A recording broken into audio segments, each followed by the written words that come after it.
Hi, I'm Lucky from IPD Company. Today I'd like to take a minute. We're going to talk about our new short ram intake for 850 and 70 series turbo models. We really wanted to combat some of the common problems with today's so-called cold air intake systems, which really pull in as much hot engine air as they pull out cool ambient air. So we focused a lot on the design to make sure that we pulled in cool air, and also from the factory locations. The reason being is we didn't want to pull in too much road spray or water from puddles and so forth in the rainy season. So let's go out and take a look at some of the testing we did so you can see for yourselves just how well this product works. To begin our initial testing, we took the factory outside air temp sensor and relocated it to the air box. Put an O-ring around it to make sure it was sealed from the engine air so that we could get a true test of what type of air temperatures we see inside the factory air box. Okay, so it's 65 degrees ambient today, just about 67 exactly, and we're looking at our standard startup temp after about half hour of shutdown. We can see it's about 110 degrees, so that intake temp gets hot fast from radiant heat. Now let's go on a test drive.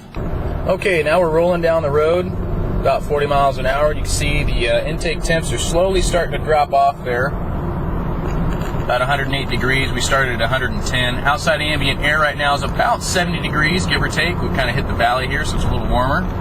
And once we get to a clear spot, I'll open it up and get into some boost. As you can see, we're just cruising real light right now, and try to let those air intake temps kind of cool down just a bit.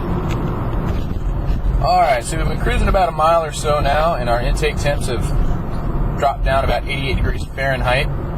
And again, we're about a 70 degree ambient day, 7 o'clock in the evening. Relative humidity is pretty low, about 15%.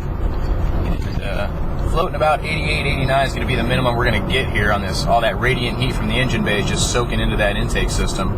So we're going to get on the highway here in a second, do a nice power pull, and see what kind of intake temps we see. Alright, now we're getting onto the highway, so let's go ahead and roll up the boost.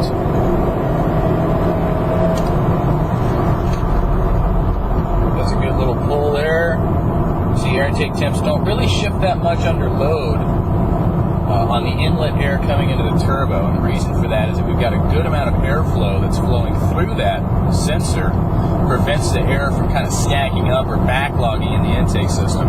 So we'll slow it down, and we'll go ahead and do one more run here. We're doing about 50 miles an hour, safe highway. All right, let's go ahead and step on it.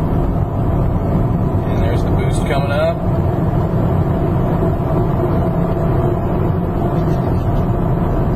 All right, we see our air intake temps never really get that high on those full boost runs. And that's because we're looking at air intake pre-turbo, not post-turbo. Post-turbo air intake, of course, would be hotter. So here we can see what our factory airbox does, plain Jane stock.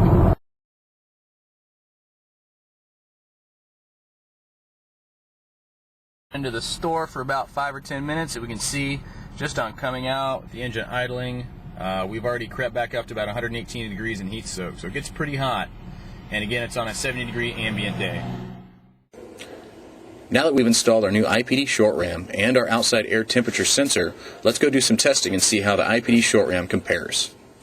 Stretch of road here, and you can see our air intake temps are about 90 degrees Fahrenheit, so within 1 or 2 degrees of where we were before.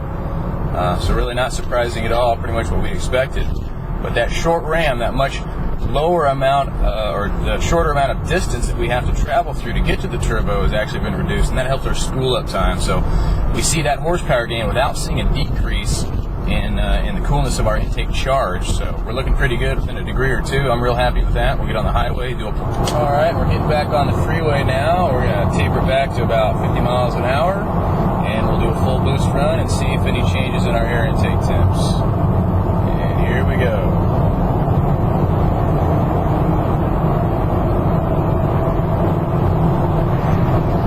Looks like the air intake temps are plenty fine, no real changes there, about within the same few degrees.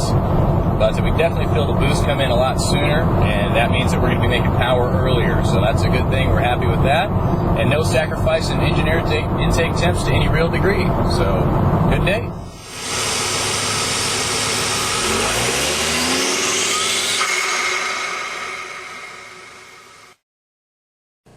For more information on IPD's new short ram intake, IPD part number SR5T, visit our website at www.ipdusa.com or call our 800 number at 800-444-6473.